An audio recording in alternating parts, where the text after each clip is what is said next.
School का भूतिया रहस्य। छोटे से गांव के पास स्थित एक पुराना स्कूल जिसमें सालों से कोई नहीं आया था, अब भूतिया कहा जाने लगा था। बच्चों की हंसी ठिठोली और मास्टर जी की गूंजती आवाजें अब केवल यादों में बसती थी।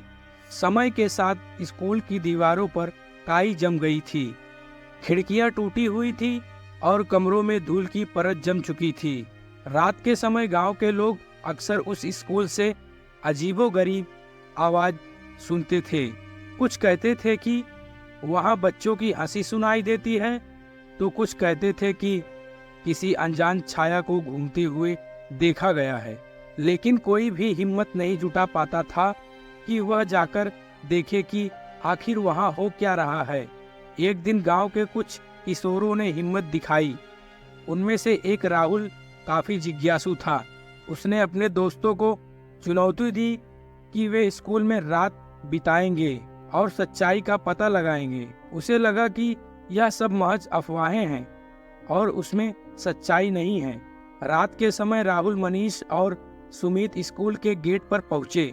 उनका दिल जोर जोर से धड़क रहा था, लेकिन उन्होंने अपने डर को नजरअंदाज करते हुए गेट खोला। अंदर का दृश्य डरावना था। हर कोने में अंधेरा और घुटन सी महसूस हो रही थी।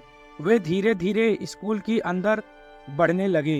हर कदम के साथ उनकी सांसें तेज हो रही थी। जैसे ही वे प्रिंसिपल के कमरे के पास पहुंचे, दरवाजा अपने आप खुल गया। अंदर की कुर्सी खुद ब खुद घूम रही थी। अचानक चीख सुनाई दी।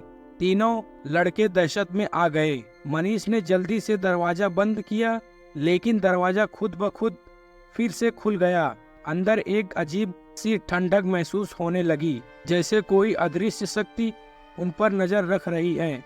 तभी सुमित ने देखा कि बोर्ड पर खून से लिखी हुई कुछ अजीबोगरीब लकीरें उभर रही थी। वह डर के मारे कांपने लगा और बाहर भागने की कोशिश करने लगा, लेकिन उसके पैर जकड़ गए, मानो किसी ने उसे जकड़ लिया हो। राहुल और मनीष ने उसे खींचकर बाहर निकाला। भागते भागते वे बायोलॉजी लैब के पास पहुंचे। अचानक वहां से एक जोरदार आवाज आई, जैसे किसी ने खिड़की तोड़ दी हो। वे हिम्मत जुटाकर अंदर गए। वहां का नजारा और भी डरावना था। टेबल पर रखे कंकाल हिलने लगे थे और एक जार में रखे मानव मस्तिष्क के टुकड़े हिलते हुए दिख रहे थे। तभी पीछे से एक परछाई आई जो धीरे धीरे उनके करीब आ रही थी। तीनों लड़कों के चेहरे डर साफ झलक रहा था। परछाई के करीब आते ही उन्हें एक बेहद ठंडा हाथ महसूस हुआ जो उनके कंधे पर रखा गया। सुमित बेहोश हो गया और राहुल और मनीष भी चीखते हुए भागने लगे। किसी तरह वे बाहर निकलकर गांव पहुंचे। उनके चेहरे का रंग उड़ चुका था।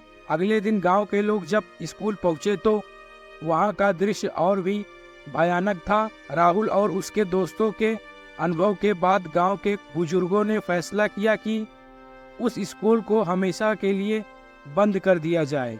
स्कूल के दरवाजे पर ताला लगा दिया गया और वह स्कूल अब पूरी तरह से सुनसान हो गया। लेकिन गांव के लोग अब भी कहते हैं कि उस स्कूल के भीतर कुछ अनजान ताकतें मौजूद हैं जो हर रात अपने भूतिया खेल खेलती हैं। कोई भी उस स्कूल के करीब जाने की हिम्मत नहीं करता, क्योंकि वे जानते हैं कि एक बार अंदर जाने के बाद लौटने की कोई गारंटी नहीं। धन्यवाद।